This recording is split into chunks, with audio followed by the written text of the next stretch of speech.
So people in frontline school bad-mouthing geography, saying that history is better.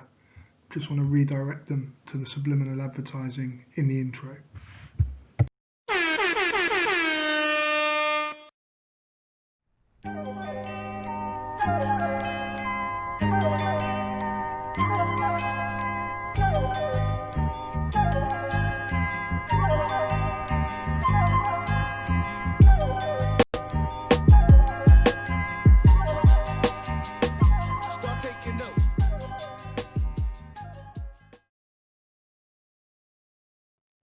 Stay home, call relatives, do home learning. Link to the Do Now quiz is on ePraise or in the description. Pause here and get it done. Answers already on there. So we're not going to go for any feedback because we haven't had any major exam practice last few lessons. However, we are going to do quite a bit of exam practice today, starting with these couple of absolute little belters.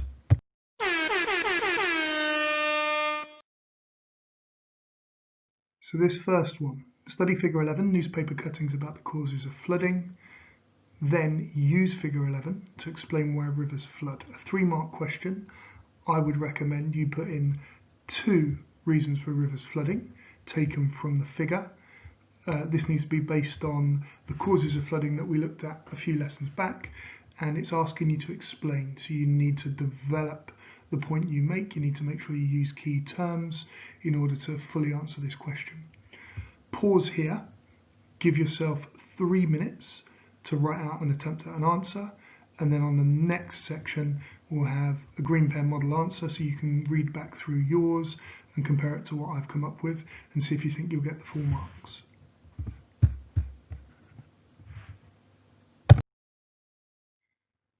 So here's the model answer. As the figure shows, rivers flood due to deforestation, such as in Nepal. Chopping down trees means less interception and infiltration, increasing surface runoff. This leads to increased discharge and river flooding. Rivers also flood due to building in the drainage basin, such as around the River Don. This means the area is covered in concrete, increasing surface runoff as it is impermeable, making flooding more likely. The reason this is a great answer, it refers to 2 examples taken from the figure, deforestation in Nepal and building in the drainage basin around the River Don, where it talks about the shopping centre. It also uses lots of key terms to clearly explain why the flooding has happened. Interception, infiltration, surface runoff, discharge, impermeable, all of these make this a really strong answer. The next question, using the figure, suggest how the floodplain management scheme shown above brings benefits to people. This one's a 4-mark question, and as it's a 4-mark question, using the figure and it's suggest, which for us means explain, we need to choose 2 advantages that the floodplain management scheme, the floodplain zoning that we can see provides for people, and we need to explain how that scheme actually benefits people quite explicitly. Pause here, this time give yourself 4 minutes and we'll follow up with a model answer that you can compare your answer to.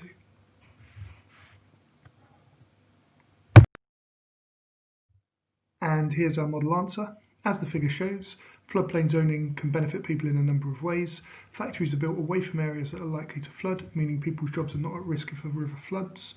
In addition, with floodplain zoning, homes are in areas that are completely safe from flooding, meaning that if flooding does happen, there is less chance of people becoming homeless as a result, maintaining their living standards.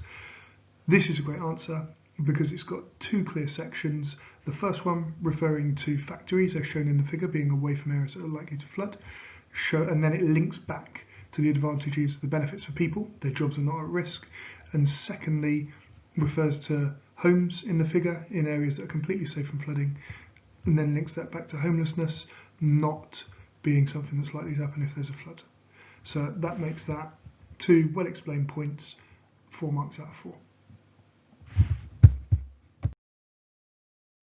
So hopefully, having put together a couple of good answers to those 2 exam questions, we're now in a good position to move on to today's topic, which is looking at UK flood management, looking at a UK flood management scheme the Cumbria Flood Action Plan. This will link to stuff you've done in Key Stage 3 on the Cockermouth floods of 2009, and we're going to look at what was done to reduce the impacts of future flooding after those quite devastating floods in 2009 in Cumbria.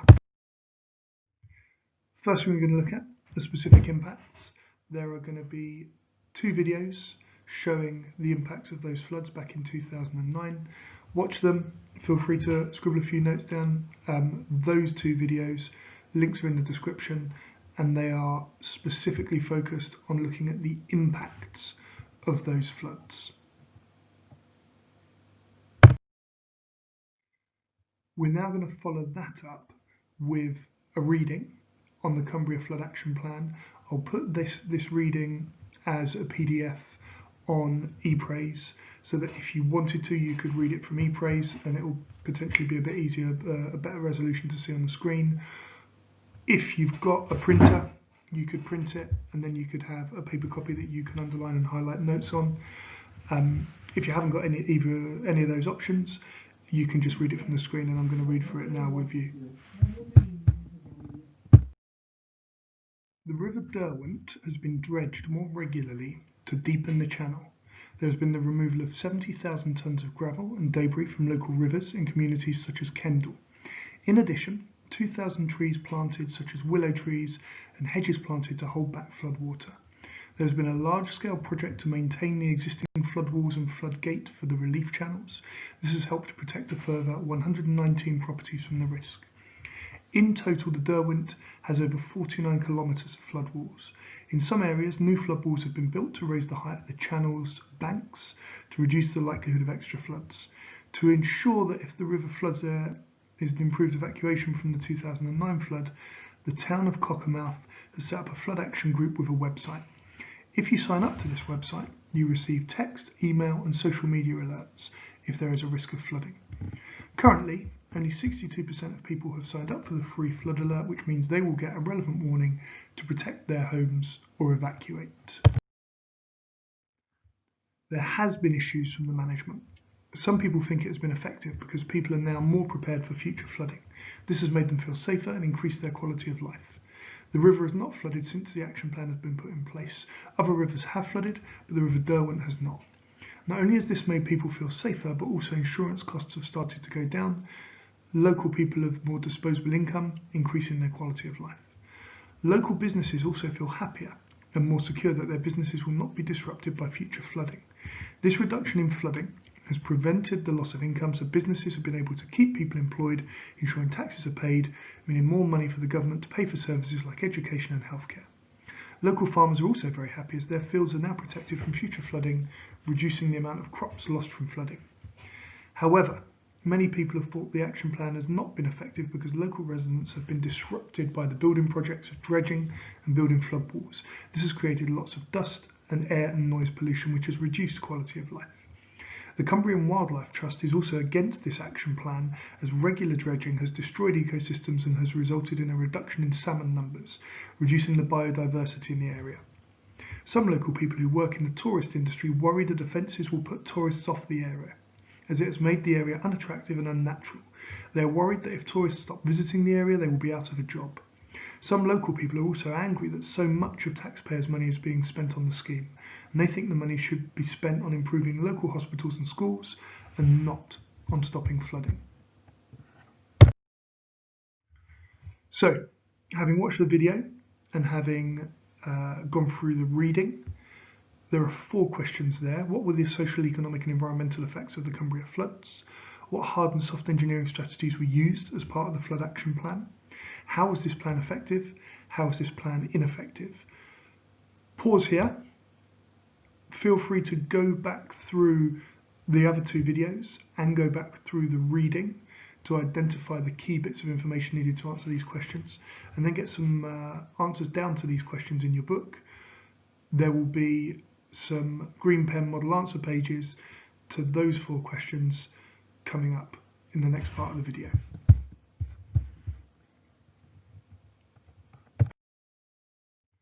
And here is the model answer notes for the first of the 3 questions.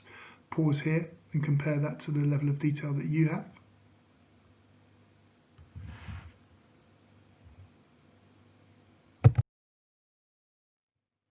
Here are the model answer notes for the second of the questions.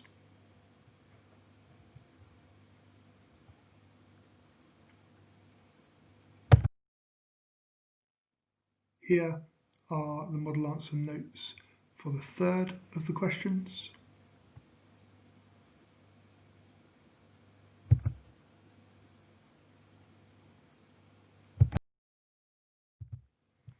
And here are the model answer notes for the fourth of the questions.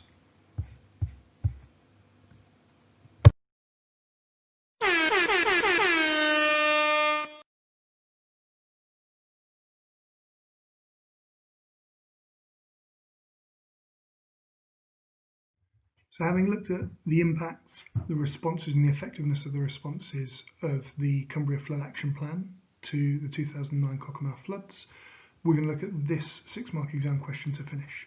Assess the effectiveness of a flood management scheme using an example you have studied. This is a great question, great 6-marker. You're going to have 2 paragraphs and a conclusion. In terms of the paragraphs we're going to write, it's an assess question and it's assessing effectiveness. So you are going to have a paragraph that talks about how effective the flood management scheme that you looked at was. You're then going to have another paragraph talking about how ineffective the flood management scheme that you studied was. You're going to use an example that you've studied. So clearly that'll be the flood action plan. And then you're going to finish with a short 1-sentence conclusion, giving an overall judgment of how effective that flood management scheme was. Remember to quantify that level of effectiveness. Are you saying it was completely effective? Well, if paragraph 2 has been reasons it wasn't effective, it won't be completely. Has it been mostly effective? Somewhat effective, partially effective? Has it been largely ineffective? Has it been not effective at all? Well, if you've got paragraph 1 saying it was effective in certain ways, it won't be that. So think about what goes into each paragraph and then a short overall conclusion on level of effectiveness. Pause here, 6 marks, 6 minutes, have a go, and then there'll be a model answer to check against once you're done.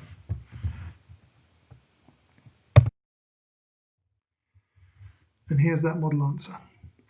The Cumbria Flood Action Plan is a scheme that is mostly effective. This plan has effectively reduced flooding as it has built 49 kilometres of flood walls as well as planting 2,000 trees. As a result, flooding has been prevented as the trees increase interception and reduce runoff, meaning lower discharge levels. In addition, the flood walls have increased river capacity, meaning the channel is less likely to overflow. However, the plan has not been entirely effective. The flood walls have damaged the appearance of the area, making it less attractive to tourists and damaging habitats in the area.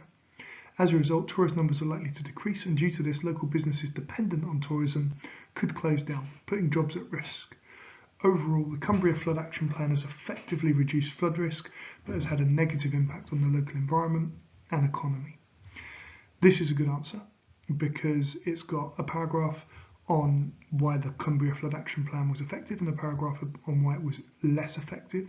It specifically references the Cumbria Flood Action Plan. It quantifies that level of effectiveness in the first sentence of paragraph 1, saying it was mostly effective, and in paragraph 2 where it says it's not entirely effective, and then in the conclusion, overall it has effectively reduced flood risk but not benefited the environment and the economy necessarily. It's got specific knowledge in there: 49 kilometres of flood walls, 2,000 trees, damage to the appearance of the area, damage to the habitats of the area. This is specific. It's also got chains of reasoning to explain that. You can see in the first paragraph, as a result, in addition, in the second paragraph, as a result, due to this. This helps this get to level 3 and be a really strong answer.